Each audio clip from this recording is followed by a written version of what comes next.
produced by Suzanne Schell, Beginners Projects, Dave Morgan and the online distributed proofreading team, The Wendigo, Algernon Blackwood, 1910. A considerable number of hunting parties were out that year without finding so much as a fresh trail, for the moose were uncommonly shy, and the various Nimrods returned to the bosoms of their respective families with the best excuses the facts of their imaginations could suggest. Dr. Cathcart, among others, came back without a trophy, but he brought instead the memory of an experience which he declares was worth all the bull moose that had ever been shot. But then Cathcart, of Aberdeen, was interested in other things besides moose, amongst them the vagaries of the human mind. This particular story, however, found no mention in his book on collective hallucination for the simple reason, so he confided once to a fellow colleague, that he himself played too intimate a part in it to form a competent judgment of the affair as a whole. Besides himself and his guide, Hank Davis, there was young Simpson, his nephew, a divinity student destined for the Weekirk, then on his first visit to Canadian backwoods, and the latter's guide, Defago. Joseph Defago was a French Canuck, who had strayed from his native province of Quebec years before, and had got caught in Rat Portage when the Canadian Pacific Railway was a-building, a man who, in addition to his unparalleled knowledge of woodcraft and bush lore, could also sing the old Voyager songs and tell a capital hunting yarn into the bargain. He was deeply susceptible, moreover, to that singular spell which the wilderness lays upon certain lonely natures, and he loved the wild solitudes with a kind of romantic passion that amounted almost to an obsession. The life of the backwoods fascinated him, whence doubtless his surpassing efficiency in dealing with their mysteries. On this particular expedition he was Hank's choice. Hank knew him and swore by him. He also swore at him, just as a pal might, and since he had a vocabulary of picturesque, if utterly meaningless, oaths, the conversation between the two stalwart and hardy woodsmen was often of a rather lively description.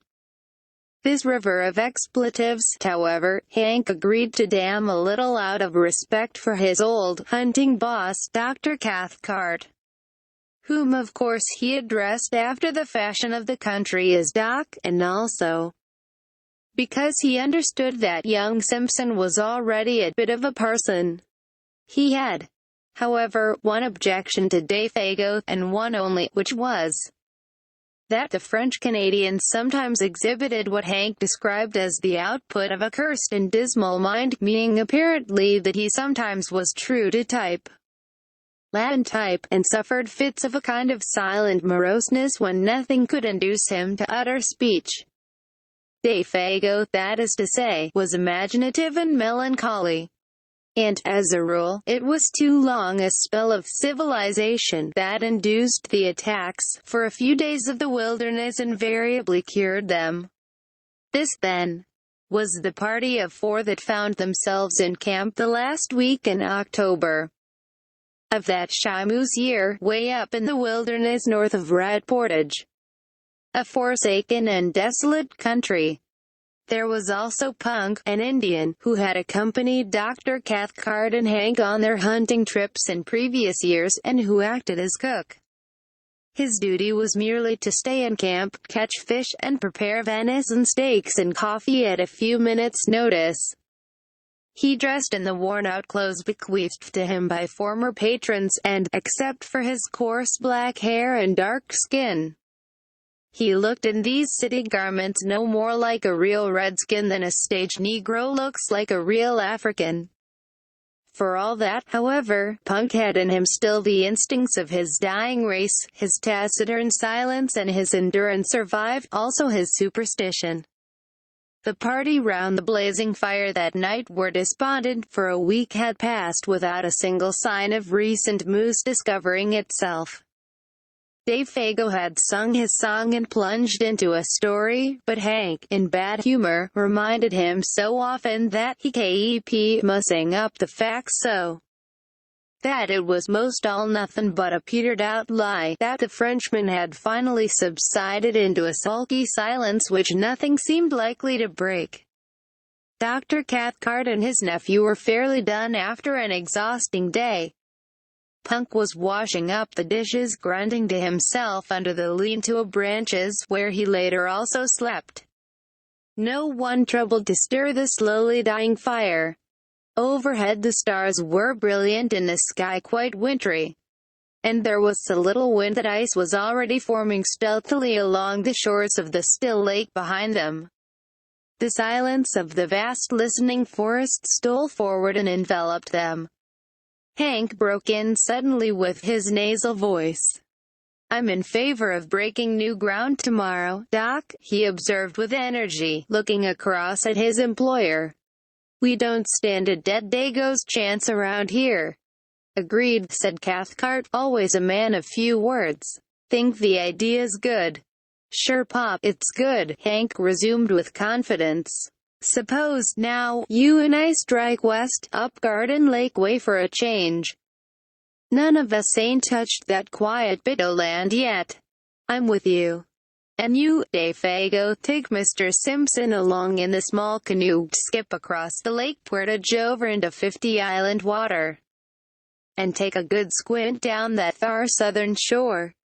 The moose yarded there like hell last year, and for all we know they may be doing it again this year, just to spite us."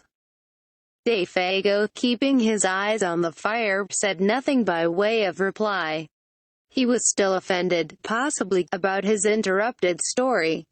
"No one's been up that way this year, and I'll lay my bottom dollar on that," Hank added with emphasis, as though he had a reason for knowing. He looked over at his partner sharply. "Better take the little silk tent and stay away a couple o' nights," he concluded, as though the matter were definitely settled. For Hank was recognized as general organizer of the hunt, and in charge of the party. It was obvious to anyone that Dave Fago did not jump at the plan, but his silence seemed to convey something more than ordinary disapproval.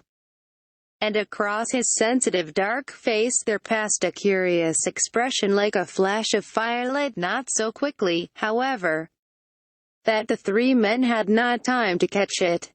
"He funked for some reason, I thought," Simpson said afterwards in the tent he shared with his uncle. Dr. Cathcart made no immediate reply, although the look had interested him enough at the time for him to make a mental note of it. The expression had caused him a passing uneasiness he could not quite account for at the moment. But Hank, of course, had been the first to notice it, and the odd thing was that instead of becoming explosive or angry over the other's reluctance, he at once began to humor him a bit. "But there ain't no special reason why no one's been up there this year," he said with a perceptible hush in his tone. "Not the reason you mean, anyway. Last year it was the fires that kept folks out, and this year I guess it just happened so.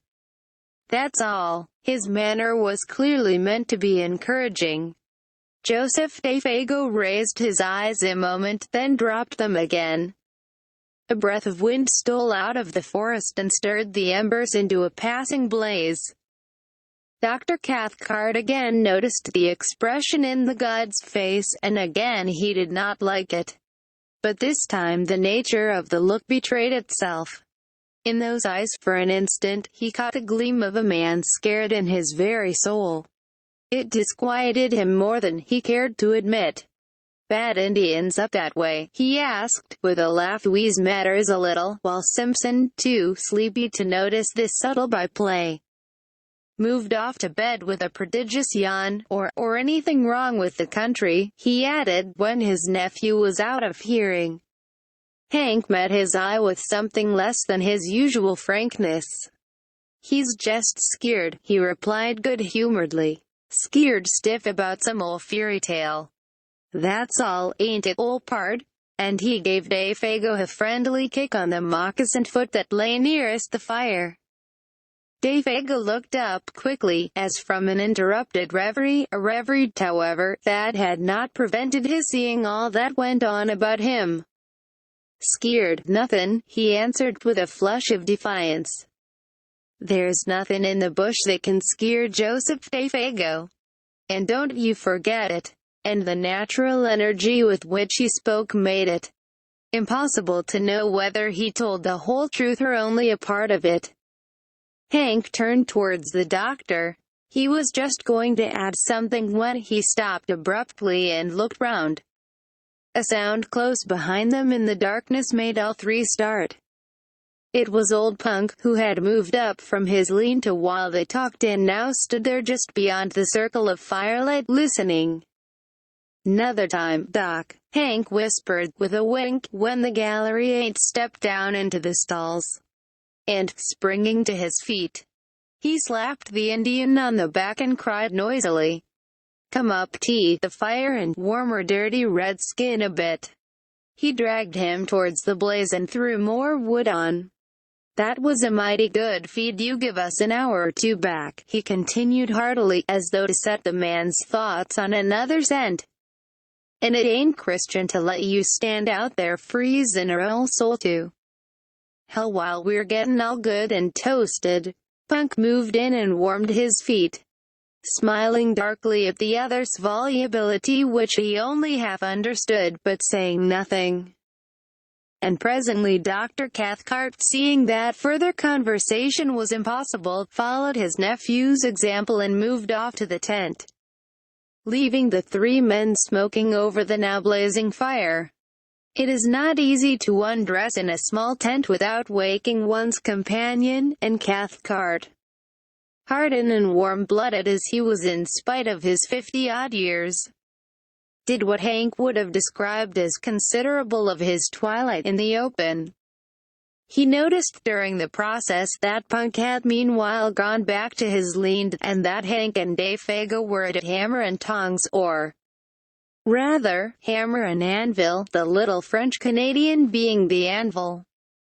It was all very like the conventional stage picture of Western melodrama, the fire lighting up their faces with patches of alternate red and black. Dayfago, in slouch hat and moccasins in the part of the Badlands villain, Hank, open-faced and hatless, with that reckless fling of his shoulders, the honest and deceived hero, and old Punk, eavesdropping in the background, supplying the atmosphere of mystery.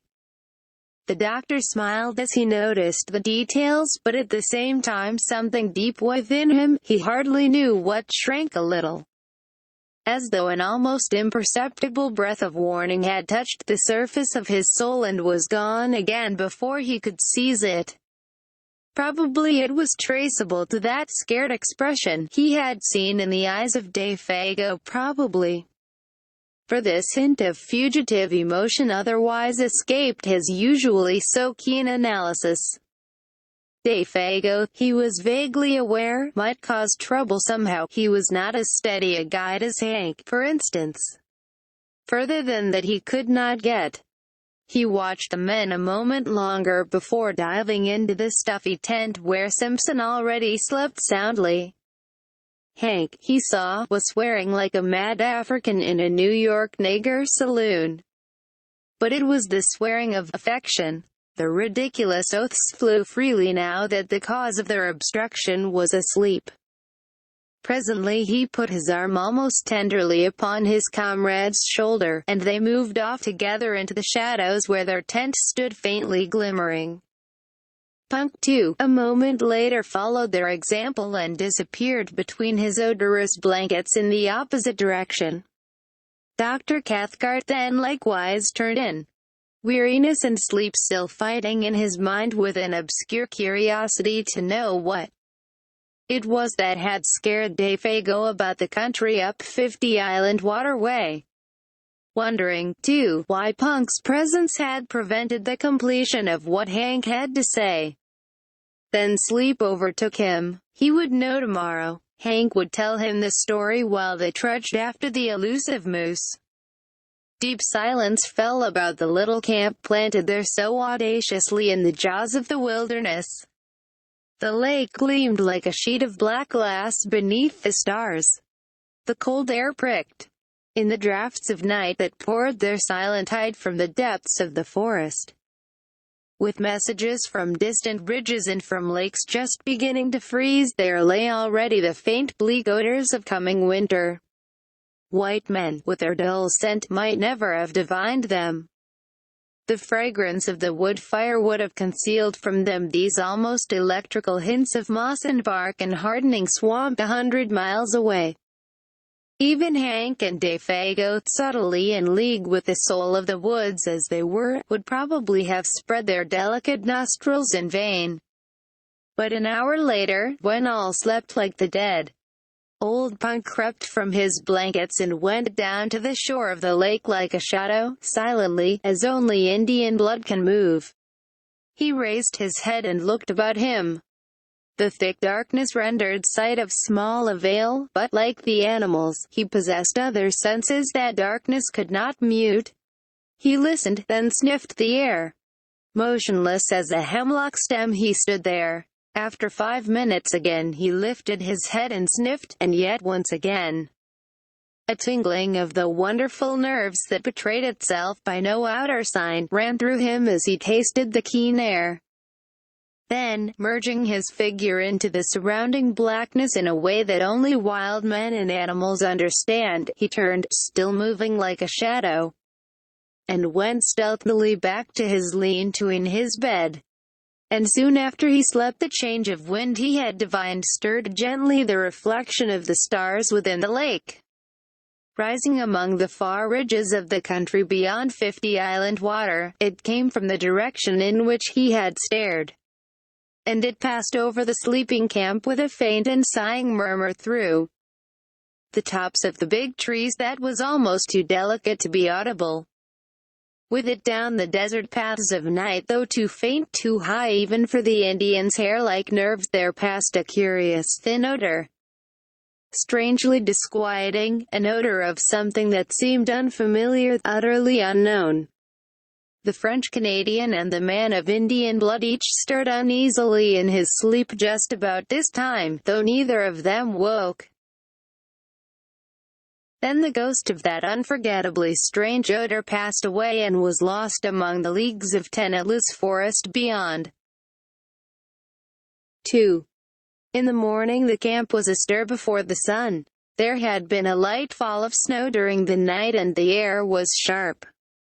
Punk had done his duty betimes, for the odors of coffee and fried bacon reached every tent. All were in good spirits. "Winds shifted," cried Hank vigorously, watching Simpson and his guide already loading the small canoe. "It's across the lake dead right for you fellers. And the snow'll make bullet trails. If there's any moose mussing around up thar, they'll not get so much as a tail-end scent of you with the wind as it is. Good luck, Monsieur Defago," he added, facetiously giving the name its French pronunciation for once bon chance. Defago returned the good wishes, apparently in the best of spirits, the silent mood gone. Before 8 o'clock old Punk had the camp to himself. Cathcart and Hank were far along the trail that led westwards, while the canoe that carried Defago and Simpson, with silk tent and grub for 2 days, was already a dark speck bobbing on the bosom of the lake going due east. The wintry sharpness of the air was tempered now by a sun that topped the wooded ridges and blazed with a luxurious warmth upon the world of lake and forest below. Loons flew skimming through the sparkling spray that the wind lifted. Divers shook their dripping heads to the sun and popped smartly out of sight again. And as far as I could reach rose the leagues of endless crowding bush, desolate in its lonely sweep and grandeur, untrodden by foot of man, and stretching its mighty and unbroken carpet right up to the frozen shores of Hudson Bay. Simpson, who saw it all for the first time as he paddled hard in the bows of the dancing canoe, was enchanted by its austere beauty. His heart drank in the sense of freedom and great spaces just as his lungs drank in the cool and perfumed wind. Behind him in the stern seat, singing fragments of his native shanties, Defago steered the craft of birch bark like a thing of life, answering cheerfully all his companions' questions. Both were gay and light-hearted. On such occasions men lose the superficial, worldly distinctions, they become human beings working together for a common end. Simpson, the employer, and Defago the employed, among these primitive forces were simply two men, the guider and the guided. Superior knowledge, of course, assumed control, and the younger man fell without a second thought into the quasi-subordinate position. He never dreamed of objecting when Defago dropped the Mr. and addressed him as, say, Simpson, or Simpson, boss, which was invariably the case before they reached the farther shore after a stiff paddle of 12 miles against a headwind. He only laughed, and liked it, then ceased to notice it at all. For this divinity student was a young man of parts and character, though as yet, of course, untraveled, and on this trip, the first time he had seen any country but his own and little Switzerland, the huge scale of things somewhat bewildered him. It was one thing, he realized, to hear about primeval forests, but quite another to see them. While to dwell in them and seek acquaintance with their wild life was, again, an initiation that no intelligent man could undergo without a certain shifting of personal values hitherto held for permanent and sacred. Simpson knew the first faint indication of this emotion when he held the new .303 rifle in his hands and looked along its pair of faultless, gleaming barrels. The 3 days' journey to their headquarters by lake and portage had carried the process a stage farther. And now that he was about to plunge beyond even the fringe of wilderness where they were camped into the virgin heart of uninhabited regions as vast as Europe itself, the true nature of the situation stole upon him with an effective delight and awe that his imagination was fully capable of appreciating. It was himself and Defago against a multitude, at least, against a Titan.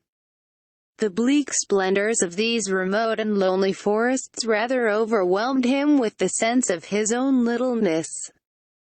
That stern quality of the tangled backwoods which can only be described as merciless and terrible rose out of these far blue woods swimming upon the horizon, and revealed itself.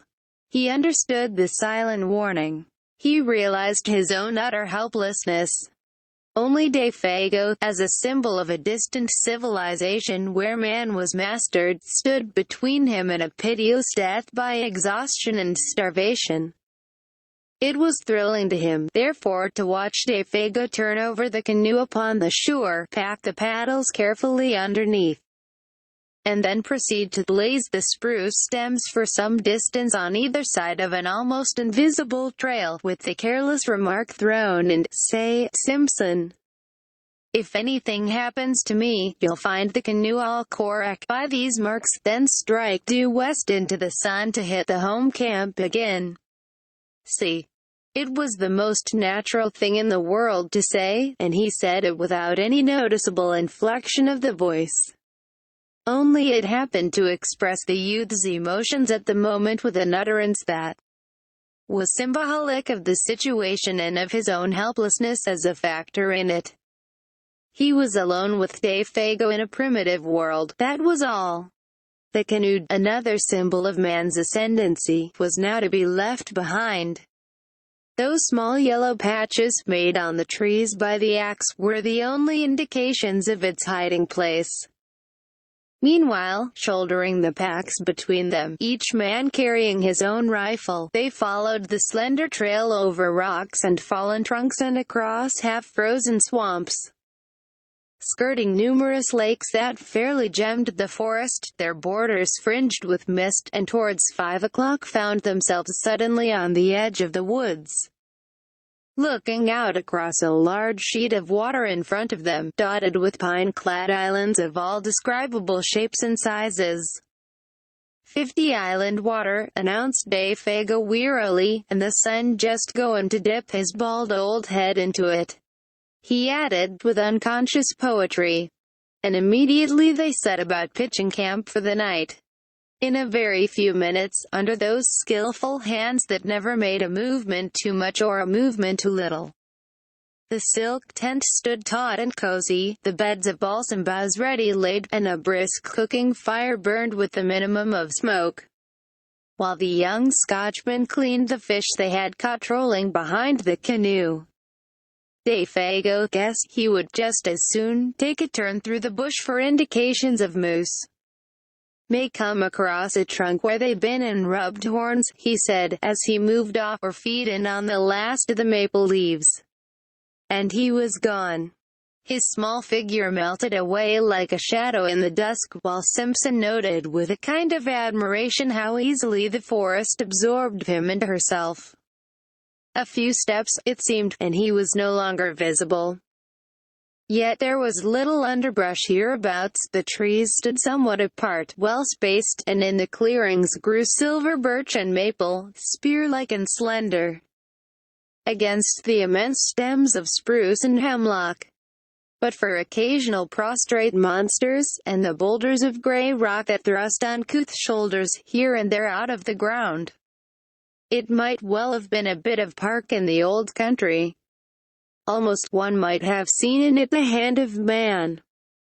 A little to the right, however, began the great burnt section, miles in extent, proclaiming its real character, brûlé, as it is called, where the fires of the previous year had raged for weeks, and the blackened stumps now rose gaunt and ugly, bereft of branches, like gigantic matchheads stuck into the ground, savage and desolate beyond words. The perfume of charcoal and rain-soaked ashes still hung faintly about it. The dusk rapidly deepened, the glades grew dark. The crackling of the fire and the wash of little waves along the rocky lake shore were the only sounds audible. The wind had dropped with the sun, and in all that vast world of branches nothing stirred. Any moment, it seemed, the woodland gods, who are to be worshipped in silence and loneliness, might stretch their mighty and terrific outlines among the trees. In front, through doorways pillared by huge straight stems, lay the stretch of 50 island water, a crescent-shaped lake some 15 miles from tip to tip, and perhaps 5 miles across where they were camped. A sky of rose and saffron, more clear than any atmosphere Simpson had ever known, still dropped its pale streaming fires across the waves, where the islands, 100, surely, rather than 50, floated like the fairy barks of some enchanted fleet, fringed with pines, whose crests fingered most delicately the sky. They almost seemed to move upwards as the light faded, about to weigh anchor and navigate the pathways of the heavens instead of the currents of their native and desolate lake. And strips of colored cloud, like flaunting pennons, signaled their departure to the stars. The beauty of the scene was strangely uplifting. Simpson smoked the fish and burned his fingers into the bargain in his efforts to enjoy it and at the same time tend the frying pan and the fire. Yet ever at the back of his thoughts lay that other aspect of the wilderness, the indifference to human life, the merciless spirit of desolation which took no note of man. The sense of his utter loneliness, now that even Dave Fago had gone, came close as he looked about him and listened for the sound of his companion's returning footsteps. There was pleasure in the sensation, yet with it a perfectly comprehensible alarm. And instinctively the thought stirred in him, what could I do, if anything happened and he did not come back?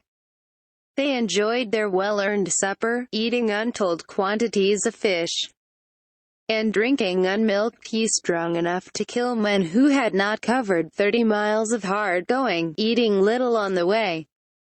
And when it was over, they smoked and told stories round the blazing fire, laughing, stretching weary limbs, and discussing plans for the morrow. Defego was in excellent spirits, though disappointed at having no signs of moose to report. But it was dark and he had not gone far. The brulee, too, was bad. His clothes and hands were smeared with charcoal. Simpson, watching him, realized with renewed vividness their position, alone together in the wilderness. "Defego," he said presently, "these woods, you know, are a bit too big to feel quite at home in, to feel comfortable in, I mean." He merely gave expression to the mood of the moment. He was hardly prepared for the earnestness, the solemnity even, with which the guide took him up. "You've hit it right, Simpson, boss," he replied, fixing his searching brown eyes on his face, "and that's the truth, sure. There's no end to 'em, no end at all." Then he added in a lowered tone as if to himself, "There's lots found out that, and gone plumb to pieces." But the man's gravity of manner was not quite to the other's liking. It was a little too suggestive for this scenery and setting. He was sorry he had broached the subject. He remembered suddenly how his uncle had told him that men were sometimes stricken with a strange fever of the wilderness, when the seduction of the uninhabited wastes caught them so fiercely that they went forth, half fascinated, half deluded, to their death. And he had a shrewd idea that his companion held something in sympathy with that queer type. He led the conversation on to other topics, on to Hank and the doctor, for instance, and the natural rivalry as to who should get the first sight of moose.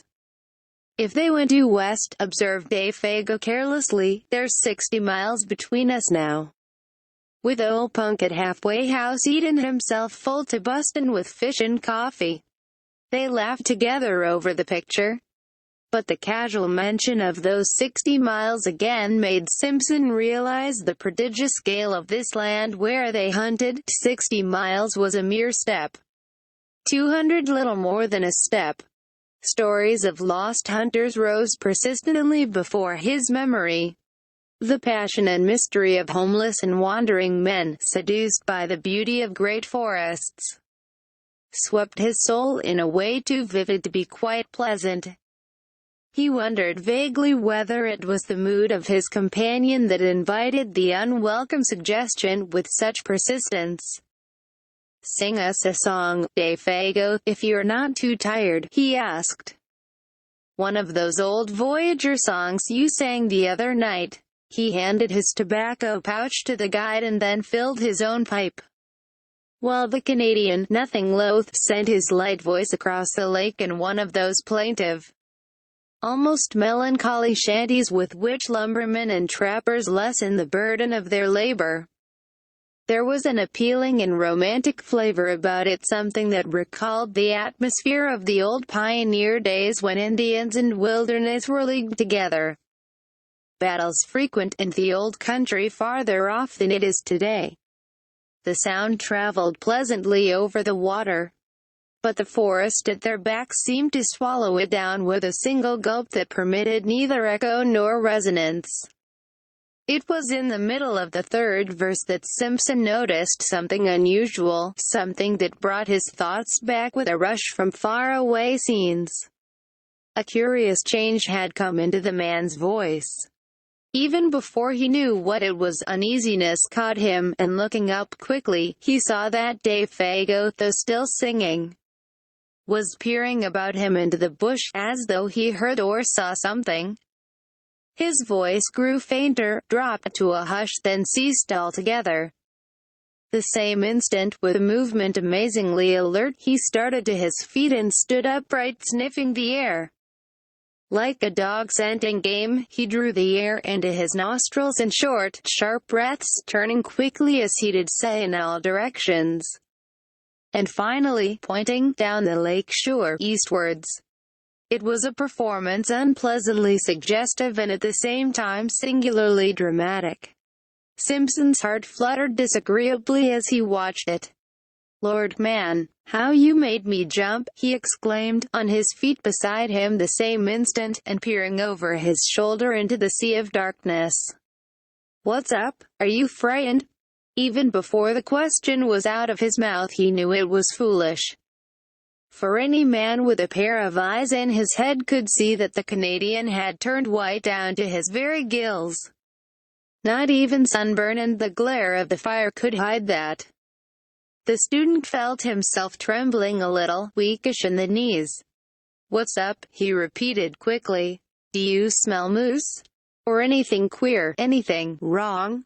He lowered his voice instinctively. The forest pressed round him with its encircling wall. The nearer tree stems gleamed like bronze in the firelight beyond that blackness, and, so far as he could tell, a silence of death. Just behind them a passing puff of wind lifted a single leaf, looked at it, then laid it softly down again without disturbing the rest of the covey. It seemed as if a million invisible causes had combined just to produce that single visible effect. Other life pulsed about them, and was gone. Dave Fago turned abruptly. The livid hue of his face had turned to a dirty gray. "I never said I heard or smelt nothin'," he said slowly and emphatically, in an oddly altered voice that conveyed somehow a touch of defiance. "I was only talkin' a look round, so to speak." It's always a mistake to be too previous with our questions. Then he added suddenly with obvious effort, in his more natural voice, "Have you got the matches, Boss Simpson?" and proceeded to light the pipe he had half filled just before he began to sing. Without speaking another word they sat down again by the fire, Dave Fago changing his side so that he could face the direction the wind came from. For even a tenderfoot could tell that. Dave Fago changed his position in order to hear and smell all there was to be heard and smelt. And, since he now faced the lake with his back to the trees, it was evidently nothing in the forest that had sent so strange and sudden a warning to his marvelously trained nerves. "Guess now I don't feel like singing any," he explained presently of his own accord. "That song kinder brings back memories that's troublesome to me. I never oughter've begun it. It sets me on imagining things, see." Clearly the man was still fighting with some profoundly moving emotion. He wished to excuse himself in the eyes of the other. But the explanation, in that it was only a part of the truth, was a lie. And he knew perfectly well that Simpson was not deceived by it. For nothing could explain away the livid terror that had dropped over his face while he stood there sniffing the air. And nothing, no amount of blazing fire, or chatting on ordinary subjects, could make that camp exactly as it had been before. The shadow of an unknown horror, naked if unguessed, that had flashed for an instant in the face and gestures of the guide, had also communicated itself vaguely and therefore more potently to his companion. The guide's visible efforts to dissemble the truth only made things worse. Moreover, to add to the younger man's uneasiness, was the difficulty, nay, the impossibility he felt of asking questions. And also his complete ignorance as to the cause. Indians, wild animals, forest fires, all these, he knew, were wholly out of the question. His imagination searched vigorously, but in vain. Yet somehow or other, after another long spell of smoking, talking and roasting themselves before the great fire, the shadow that had so suddenly invaded their peaceful camp began to shift. Perhaps Dave Fago's efforts, or the return of his quiet and normal attitude, accomplished this. Perhaps Simpson himself had exaggerated the affair out of all proportion to the truth. Or possibly the vigorous air of the wilderness brought its own powers of healing.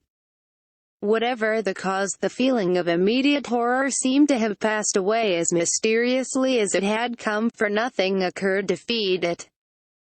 Simpson began to feel that he had permitted himself the unreasoning terror of a child.